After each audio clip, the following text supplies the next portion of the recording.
La Caisse des Jardins du littoral gaspésien vous présente votre émission d'information Reflet d'ici.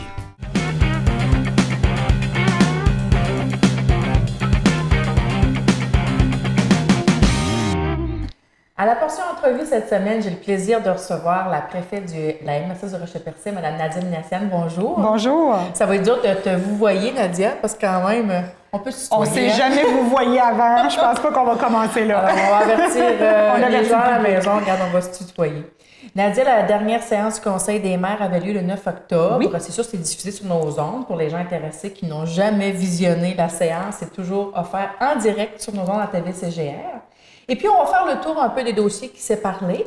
Mais tout d'abord, j'aimerais qu'on parle de la planification stratégique avec les maires. Quelque chose de nouveau, ça? En fait, c'est l'an passé, on a fait une rencontre, les maires, on a lu tous les documents qu'on a reçus à la MRC. Okay. Les employés, ils émettent des documents, ils émettent des recommandations. Nous, ce qu'on a fait, c'est qu'on a pris tous ces rapports-là et on les a analysés et on a décidé de pondre une planification stratégique qui allait nous dicter nos lignes ou nos grandes orientations pour les prochaines années. Et ce qu'on a fait, c'est qu'on est vraiment parti à partir des documents des employés. Okay. On a effectué cette planification stratégique-là et là, ça fait 1 an qu'on suit la planification. Alors, à tous les 3 mois, à la séance, à la plénière, pardon, pas à la séance, mais à la plénière entre nous, on fait un suivi, on regarde où on est rendu dans les actions, à quel pourcentage, est-ce qu'on a des enjeux, est-ce qu'il y a des problématiques.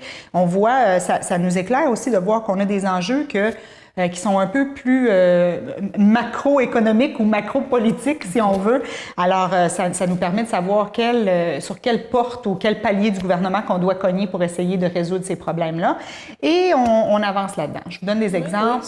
Vous savez, le grand enjeu, le grand thème qui sous-tend tout, c'est la démographie. Oui. On a un enjeu de démographie. Ce qui fait en sorte qu'on doit s'assurer de trouver des façons de retenir nos familles chez nous, mais aussi d'attirer des gens chez nous. Okay. Et on a un enjeu du logement. Alors, on n'est pas en mesure de dire on va attirer des gens si on n'est pas capable de leur offrir des logements. Oui. Et là, il faut s'entendre, quand on parle de logement, oui, il y a toute l'histoire on peut construire des nouveaux logements, mais aussi de mettre à niveau des logements existants pour aussi... Exactement, c'est ça. Alors là, on est dans cette réflexion-là. On a fait faire des avis juridiques pour voir jusqu'où on a le droit d'aller, parce qu'il y a la régie du logement, il y a les propriétaires privés là-dedans, il y a les municipalités là-dedans. Alors, de voir sur quel terrain on peut jouer là-dedans, pour voir quel type d'incitatif qu'on peut faire pour stimuler la mise à niveau et la construction de logements ou mise à niveau de maisons existantes en duplex, mettons, là, pour être en mesure d'attirer des familles chez nous. C'est vraiment un problème. Alors, c'est un problème qui est majeur et on veut vraiment trouver des façons de le résoudre. Et ce qu'on entend parfois, c'est qu'il y a des gens qui ont des logements qui disent « Mais écoutez, nous, on aimerait ça aussi les mettre à niveau, nos logements. » Et il y a un enjeu là aussi. Alors ça aussi, c'est des choses qu'on est en train de regarder parce que le but, là, c'est vraiment d'améliorer la qualité du logement et de le faire tout en gardant les logements le plus abordables possible. Au niveau démographique, on se situe quand même bien par rapport aux années dernières? Ça va mieux. Ça va mieux. Mais ce n'est pas suffisant pour inverser la courbe. Non. Et si on veut maintenir nos infrastructures, si on veut maintenir nos services, ici, on peut parler des écoles, des hôpitaux, des différents services, CLSC, autres, à ce moment-là, on doit s'assurer qu'on ait suffisamment de citoyens pour être capable de consommer ces services-là. Moi, j'ai un grand espoir. Oui. Je suis peut-être un peu trop optimiste là-dessus, mais j'ai l'impression qu'on va voir un retour des jeunes en région. On l'espère. Hein? Exactement. Si on regarde les grandes orientations, les jeunes, il y a beaucoup d'études qui ont été faites, de sondages sur les fameux milléniaux, tout ça. Et dans les tendances qu'on voit, c'est que c'est des gens qui, généralement, sont beaucoup plus en contact avec la nature, la famille, tout ça.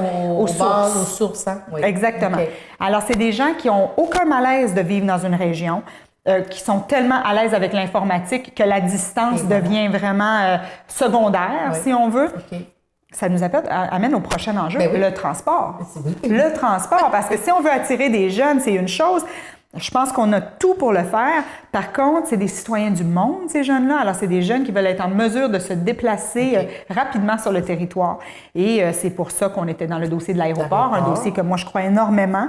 Et ça fait longtemps, Nadia, que c'est sur le tapis, ce dossier-là? Oh que oui. Oh que oui. Puis là, on le voit, là, on est vraiment sur le point d'accoucher. Oui. On est dedans. On a donné le contrat pour les plans et devis finaux de l'aéroport. Alors, c'est très long, je l'ai dit à la séance, on a tout un peu le syndrome de la pépine. On a vraiment hâte de voir de la construction qui se fait, de l'action sur ce site-là. Par contre, la planification, c'est le nerf de la guerre. Si on rate la planification, on va rater l'aéroport. Là, on parle de remettre un petit peu en arrière, les gens qui sont peut-être pas au courant, on va rallonger la piste d'ici d'atterrissage de 1000 pieds. Oui, ça va pouvoir accueillir des plus gros porteurs. Ça va être quoi à peu près? Exactement. Je vais vous dire que la première démarche qui a été faite pour le bien-être de nos citoyens. Vous savez, on a vu beaucoup de centralisation des services hospitaliers vers les centres. On pourrait parler même, on a vu le projet Optilab qui venait centraliser les laboratoires vers Rimouski. On voit la même chose dans d'autres services, d'autres départements. Alors, l'argument que nous, on a utilisé, c'était que si jamais les services vont être centralisés vers les grands centres, justement les métropoles, à ce moment-là, il faut que notre citoyen ait le privilège de se rendre là rapidement et en sécurité. Oui. Et si on regarde la piste qu'on a actuellement, c'est certain que dans des conditions moins intéressantes ou moins clémentes, ça peut être difficile pour un avion ambulance d'atterrir. Alors, le premier argument, c'était ça, c'est pour le bien-être de notre citoyen, on doit avoir accès aux mêmes services de santé que la personne à Montréal. Ça, c'est la base. Une fois que ça, c'est fait, on agrandit la piste de 1000 pieds. Effectivement, ça améliore les conditions d'atterrissage. Et vous le savez, on est quand même la MRC du Rocher-Percé. On a le luxe d'avoir le Rocher-Percé chez nous, qui est un joyau au Québec, en termes de tourisme et tout ça. Il n'y en a pas deux. Non. Et pour cette raison-là, on va pouvoir faire du développement avec la piste rendue là. Alors, de voir comment on peut venir... devenir un aéroport de service pour commencer à noliser des avions, pour être en mesure de commencer à créer un achalandage à notre piste d'aéroport. Alors, il y a un plan de développement qui va en suivre et on a bien hâte de travailler là-dessus. Mais l'objectif revient toujours à la base. Il faut qu'on améliore la desserte aérienne en Gaspésie. Et selon moi, ça va passer par nos 4 aéroports en Gaspésie. Et on parlait que ça allait faire revenir probablement des jeunes. Puis si on parle de la jeunesse ici, il y a quelques semaines, peut-être un an aussi, vous avez fait un plan stratégique pour savoir, un genre de sondage, pour savoir qu'est-ce que les jeunes auraient besoin dans notre MRC.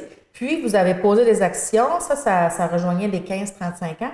Puis là, il y a une deuxième phase qui va être entamée. Effectivement, oui. On est très emballés parce que c'est la première fois que la MRC, on va déployer un budget participatif pour nos jeunes. Alors, juste pour vous donner un petit peu d'historique, J'écoute la jeunesse, c'était vraiment un sondage jeunesse qui a été effectué par la MRC du Rocher-Percé à la grandeur du territoire. On a eu au-dessus de 600 répondants entre l'âge de 15 à 35 ans. Oui, c'est quand même bien.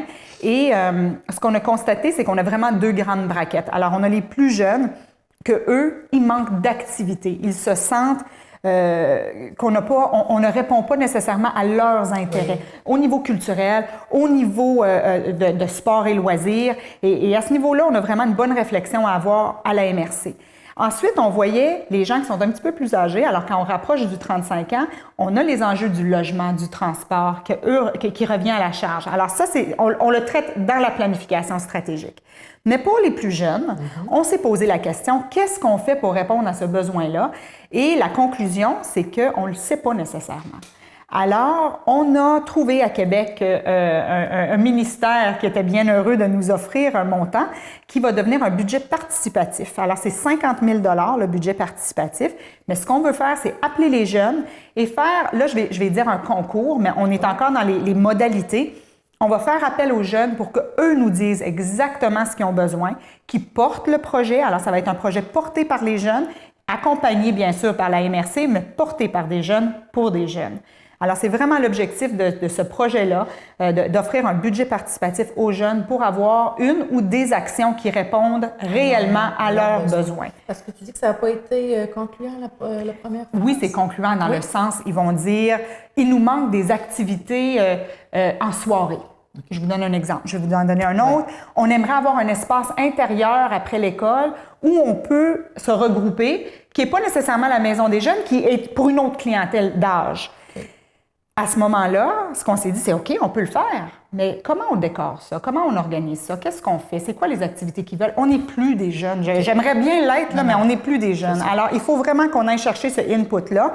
pour voir, quand vous nous dites qu'il vous manque des activités, c'est quoi les activités? Pouvez-vous nous en proposer? Puis à ce moment-là, on va vous accompagner pour en mettre à terme, mais des choses qui répondent réellement à leurs besoins. Et bien sûr, je vous parle de la Maison de jeunes, je vous parle des autres organisations. On ne veut pas faire ça en silo non plus. On va faire appel à ces organismes-là de venir nous accompagner et voir si on peut faire, dépendant de ce que les jeunes veulent, des offres complémentaires et de partenariat. Bon, on espère que ça va répondre... Les jeunes vont répondre à grand nombre, c'est pour eux. C'est l'objectif. C'est l'objectif. Et moi, je suis convaincue que ça va répondre à grand nombre parce que, premièrement, parce qu'on va vraiment consulter, on va s'assurer de bien déployer l'information.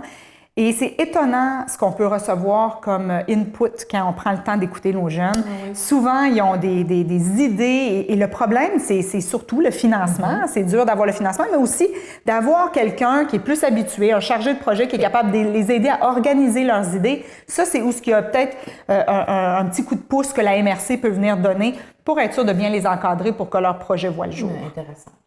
Nadia, si on revient un peu au problème de transport, vous avez parlé aussi lors de la dernière séance de la problématique que l'on vit, c'est sur le prix du pétrole. Oui, l'essence, effectivement. On a vu vraiment des grosses différences. Ils ont noté là, des 14 cents et même comparé à d'autres villes. Comment la MRC se positionne là-dedans pour aider le dossier? Qu'est-ce que vous faites présentement? Ça, c'est une position régionale qui a été adoptée. Chaque MRC de la Gaspésie a adopté une résolution en ce sens. Alors, l'enjeu qu'on constate, c'est que le prix du gaz est toujours plus élevé, en moyenne 14 sous du litre, comparé à ce que la Régie de l'énergie dit devrait être le montant. Okay. Et là, au début, on se dit, ça doit être le transport. Ça doit être parce qu'on est plus loin, puis parce que le transport, c'est pour ça que la Côte-Nord et la Gaspésie, c'est toujours ces deux places-là qui sont plus chères. Mais en réalité, la Régie de l'énergie, quand elle donne le coût, elle le donne en considérant le transport. Alors là, on s'est dit, là, il faut qu'on regarde une autre variable. Pourquoi que c'est toujours plus cher ici qu'ailleurs, quand en fait, il est déjà inclus le prix du transport dedans? Et c'est là que, à gratter un peu, on a constaté qu'on n'est pas capable d'en trouver de réponse. C'est pour ça que la Gaspésie, on a décidé de faire une petite offensive collective entre nous autres, à questionner la Régie de l'énergie, à dire pourquoi. On aimerait que vous observez la situation et vous nous dites pourquoi. On veut des raisons. Oui. Et demander aussi la protection des automobilistes, tout ça, de faire aussi de leur côté cette enquête-là. Alors, on interpelle différents acteurs et ce qu'on dit, c'est qu'il y a un enjeu dans la MRC. Pas dans la MRC, mais en Gaspésie, pardon. Il y a un enjeu. L'essence est toujours plus élevée qu'ailleurs et on veut avoir des explications pourquoi. Vous savez, il y a certains endroits que, en faisant cette démarche-là, il y a vraiment eu des cartels là, qui ont été exposés et c'est pas aux citoyens de payer pour ça. Et ici, il faut être très clair qu'on n'est pas du tout dans l'attaque du détaillant. Là. Le détaillant, c'est un intermédiaire. Okay. On est vraiment plus haut. Ce qu'on veut savoir, c'est quand on dicte le détaillant, on lui donne un prix. Pourquoi il donne ce prix-là? C'est quoi le facteur qui fait en sorte que c'est plus élevé qu'ailleurs? Alors, on est là-dedans. On espère avoir des réponses parce que je pense que c'est important de le savoir. Mais oui, on aimerait bien savoir pourquoi est-ce qu'on paye toujours plus cher. Ceci étant dit, on veut réduire notre consommation d'essence en Gaspésie. Ça, c'est un fait. Mais jusqu'à temps qu'on puisse faire autre chose, c'est pas aux citoyens de payer pour je ne sais quoi. Alors, c'est ça qu'il faut qu'on identifie. Et en parlant de réduction des gaz à effet de serre, on parlait justement, vous parliez de l'électrification probable ou peut-être de la régie, des autobus de la régie du transport Gaspésie de la Madeleine? Oui. En fait, à long terme, moyen terme? Il y a un enjeu. Il y a un enjeu. C'est une volonté, mais il y a un enjeu à regarder ça. En fait, c'est que il y a eu une consultation. Le gouvernement du Québec a lancé une consultation dans chaque région du Québec pour connaître l'opinion des acteurs sur l'électrification du Québec et l'adaptation au changement climatique et les gaz à effet de serre. Alors, il y a eu plusieurs acteurs qui ont été invités là, et dont je faisais partie. Et là, je vous répète ce qui a été dit, pas juste par nous, mais par les gens autour de la table. Premièrement, la Gaspésie s'est démarquée, selon nous. Oui. Parce que, vous savez, on parle d'un gouvernement qui a été extrêmement vocal contre l'éolien. Oui. Et aussi vocal contre Ciment Mécanis. Et oui, également. Et d'avoir eu une entreprise assise autour de la table à dire au ministère, effectivement, nous sommes un pollueur. Oui. Par contre, nous allons faire des efforts et voici ce que nous allons faire dans les prochaines années. Et là, on a parlé de biomasse forestière, on a parlé de gaz à effet de serre qui serait capté, la captation du carbone pour faire autre chose avec. Alors déjà là, on a vu que l'entreprise est prête à prendre en charge une partie de sa responsabilité ou de son empreinte écologique. Okay. Le secteur éolien se sont démarqués en démontrant à quel point qu'on a développé une expertise, surtout en climat nordique. Okay. Alors, la ministre, quand elle a quitté, et ça m'a étonnée qu'elle le dise en avant des médias, elle a dit qu'elle a compris qu'en Gaspésie, on devait garder l'éolien dans le portefeuille énergétique du Québec parce que c'était un secteur extrêmement important et qui était porteur. Okay. Ce qui veut dire qu'on a réussi, mais on a réussi à changer l'impression et les préjugés que le gouvernement avait contre le secteur éolien. Bon, ça c'est juste le topo de la consultation. Ce qui s'est dit là au niveau du régime, alors les autobus collectifs qu'on a, le transport collectif qu'on a dans la région, c'est qu'en électrifiant les autobus, parce qu'éventuellement, dans quelques années, on va devoir racheter une flotte d'autobus. Parce qu'il y a des... Mais c'est des années prédéterminées, là. Alors, quand ce renouvellement de la flotte va se faire, pourquoi ne pas aller vers des autobus qui seraient électriques? Et malheureusement, au niveau du gouvernement actuellement, il y a des programmes qui pourraient subventionner des autobus scolaires, des voitures pour un particulier, mais rien qui va venir financer le transport collectif. Alors, ce qu'on a demandé à la ministre, c'est de venir regarder ça parce que dans un contexte où on veut électrifier le Québec, ça serait quelque chose d'intéressant. Dans un cas comme la Gaspésie, la portée que ça aurait, c'est que notre enjeu de distance sur le territoire fait en sorte que c'est très cher en termes d'essence. Et c'est pour ça qu'on n'est pas capable d'avoir autant de trajets qu'on voudrait. Si on avait plus de trajets dans nos MRC avec l'autobus, probablement que plus de gens le prendraient. Mais c'est très cher. Mais en électrifiant les autobus, l'enjeu de l'essence devient beaucoup moins important. Et à ce moment-là, on pourrait se voir offrir une variété de trajets beaucoup plus intéressants pour le citoyen. Alors ça pourrait avoir une excellente portée pour la région de la Gaspésie. Et pour la Régie de l'énergie, on a été en mesure de démontrer aussi à la ministre que l'éolien est devenu une source de diversification économique pour nos municipalités. Alors, vous savez, cette année, on s'est redistribué des montants quand même intéressants dans les MRC parce qu'on est actionnaire des parcs éoliens. Oh! Et en étant actionnaire des parcs éoliens, on se redivise une partie du profit en Gaspésie. Et c'est une excellente source de diversification économique. Vous savez, jusqu'à maintenant, pour l'année 2019, on est rendu à 3 millions qui a été redistribué en Gaspésie. Alors ça, c'est des profits, c'est de l'argent privé qu'on reçoit qui nous permet de faire un levier économique fort intéressant pour notre développement. Alors, tout ça a été démontré à la ministre lors de sa rencontre et j'ai vraiment senti, des fois, dans certains cas, on peut traîner de la patte en Gaspésie parce qu'on est un peu plus loin ou peu importe, mais dans cette consultation-ci, j'ai senti que les acteurs ont su influencer et démontrer à quel point qu'on est en avance sur plusieurs régions du Québec. Les astres sont alignés. Oui, effectivement. Mais on parle d'éolien. Peux-tu me parler un petit peu du train? Est-ce que ça avance? Oui, ça avance. Justement, on a une rencontre pour la gestion là, de l'enveloppe du 100 millions, qui est là maintenant, qui est devenu 145 millions avec l'investissement fédéral qu'on a eu le mois passé. Oui, ça avance. Je vous dirais que Port-Daniel, ça va extrêmement bien d'apporter le train jusqu'à Port-Daniel. Et où ce qu'il y a un peu plus un enjeu, c'est le volet Port-Daniel-Gaspé. Mais même ce volet-là, c'est quand même envisageable à moyen terme. C'est juste qu'on doit cibler les endroits où il y a où on doit s'adapter au changement climatique. Je vais faire une parenthèse ici que j'ai déjà fait, je radote, mais je trouve que c'est important de le dire. Je rencontre des gens, des fois, qui vont me dire « Oui, mais à tel endroit, là, on ne peut plus le train ne peut pas passer là. » C'est très commun pour un train de passer en zone côtière. Okay? Ce n'est pas juste ici, en Gaspésie, que ça se fait. Ça se fait ailleurs. Ce qu'on doit faire, c'est s'adapter. On doit s'adapter au changement climatique et on doit continuer à défendre le dossier du train parce que c'est un dossier de transport de marchandises. Et quand on parle de gaz à effet de serre, la plus belle façon de réduire les gaz à effet de serre en Gaspésie, c'est d'enlever la marchandise de la 132 et la mettre sur le rail et de faire passer ces volumes-là ailleurs. c'est peut-être pas la plus belle façon, là, j'exagère, mais c'est une des façons d'atténuer l'impact justement des changements climatiques. Alors, ce qu'on doit faire, c'est continuer à défendre le dossier du train, collaborer avec le gouvernement pour trouver les zones où on doit adapter les modèles, trouver les bons modèles et ensuite effectuer les travaux qu'il y a à faire là-dessus. Alors, c'est sûr qu'on n'est plus dans le court terme comme Port-Daniel, on est plus dans du moyen terme, mais à chaque rencontre qu'on a, le gouvernement nous fait le bureau de suivi, si on veut, là, je dis gouvernement, mais c'est un bureau de suivi. Le bureau de suivi nous fait des topos extrêmement clairs. Il y a beaucoup de travail qui se fait sur le rail, même si on ne le voit pas. Encore un autre dossier où on peut avoir un syndrome de la pépine, là. Mais il reste qu'il y a énormément de travail qui se fait.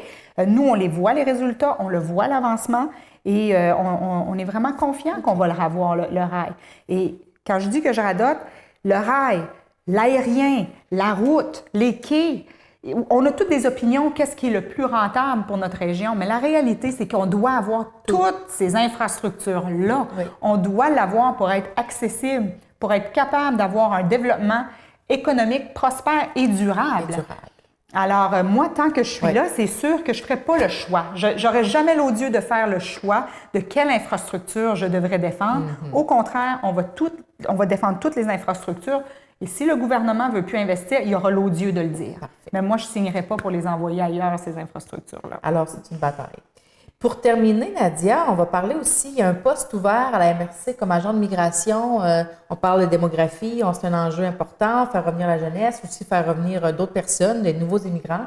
La position là-dessus, où justement, il y a un poste ouvert d'un nouvel agent de migration, ça va être quoi, là? Vous êtes où là-dedans? Bon. Ça, c'est un poste qui est complémentaire à ce qui se fait déjà dans le milieu. Parce que vous savez, la stratégie Vivre en Gaspésie, eux travaillent au niveau régional. Alors, ils ont vraiment fait des pas de géant dans la publicité, dans le positionnement de la Gaspésie. Alors, eux, leur travail, c'est de faire en sorte que la personne à Montréal, elle a envie de déménager en Gaspésie. Mais cette personne-là, elle ne sait pas nécessairement c'est où la MRC Côte-de-Gaspé, Rocher-Percé. Eux, ils font une décision de vivre en Gaspésie. Ensuite, c'est à nous, dans chacune de nos MRC ou chacune de nos municipalités, ou peu importe, de faire un travail d'attractivité du territoire pour être attractif, pour faire en sorte que les gens, ça leur tente de s'installer chez nous. À ça, il y a aussi tout l'enjeu de la pénurie de main-d'œuvre qu'on vit actuellement, et c'est là que ce poste-là vient pallier à ça. Nous, ce qu'on cherchait, c'est vraiment le profil d'une personne qui peut faire de la prospection de personnes. Alors, de regarder dans nos entreprises, c'est quoi les besoins spécifiques que nos entrepreneurs ont, et ensuite accompagner le Carrefour Jeunesse, accompagner le Centre local d'emploi, accompagner les organismes qui travaillent déjà, mais spécifiquement pour notre MRC, pour attirer des gens sur notre territoire et de faire des maillages entre ces gens-là et les emplois. Les emplois. Alors, c'est vraiment d'aller dans du très, très, très concret et de travailler avec la personne qui est à l'immigration pour dire aussi, des fois, il y a certains postes qu'on doit se tourner vers l'immigration, mais cette personne-là va accompagner le ministère de l'Immigration pour être sûr qu'on soit en mesure d'accueillir des gens, mais des gens qui vont vraiment répondre à un besoin spécifique sur le territoire. Alors, un peu un chasseur de tête, là, si on veut, parce que c'est vraiment un enjeu. Le besoin est dans tout. Hein? Le besoin est dans tout et c'est pas... Le dossier de l'immigration n'est pas facile. On entend beaucoup parler, on parle beaucoup de régionalisation de l'immigration. Et ce qui arrive, c'est que c'est un défi pour les régions de garder les immigrants ici. On veut être capable de bien les accueillir, bien les accompagner dans leur intégration. Et pour ça, on a une personne à la MRC et là, cette nouvelle ressource-là va collaborer avec celle-là pour être sûr que c'est les gens, la meilleure intégration, et c'est un immigrant qui est venu ici dans la région qui m'en a parlé. Ils ont dit la meilleure intégration, c'est l'intégration économique. En d'autres mots, aussitôt que la personne a pu avoir un emploi, il s'est fait un cercle d'amis, il s'est fait un cercle... Le français se développe beaucoup mieux, tout le reste suit. Le réseau. Alors, c'est important de faire cette intégration économique. Et là, ce rôle-là, peut-être que je m'avance, mais moi, la manière que je le vois, c'est vraiment de venir faire cette intégration-là. Intéressant. Beaucoup de dossiers à suivre, on ne vous lâche pas, Nadia. Merci beaucoup de ta visite en studio. Un point à rajouter pour finir, pour conclure? Vous savez, on parle beaucoup de démographie et j'ai dit tantôt que je suis peut-être trop optimiste, mais si j'ai un mot que je dois compléter, c'est que on a remarqué avec J'écoute la jeunesse que souvent c'est notre propre message comme Gaspésien qui fait en sorte qu'on fait peur aux jeunes de vivre en Gaspésie. Il n'y a pas de job. Ça, c'est un discours qu'on a encore. Il n'y a pas de job. il n'y a rien à faire. C'est pas vrai, ça. Tellement pas. Premièrement, il y a beaucoup de jobs. Oui. Deuxièmement, il y a beaucoup à faire. Oui. Tout est à faire en Gaspésie. Alors, si j'avais un mot à lancer à nos citoyens, c'est changeons notre discours. Avec nos jeunes, surtout, les professeurs, les parents. Il faut qu'on s'assure de dire aux jeunes qu'on est dans la plus belle place puis qu'on veut qu'ils reviennent parce qu'il y a de l'opportunité. Regardez ce qu'on a au lieu de ce qu'on n'a pas et travailler Exactement. dans ce sens. Bien, merci beaucoup, Nadia. C'est moi qui vous remercie. remercie. À la prochaine.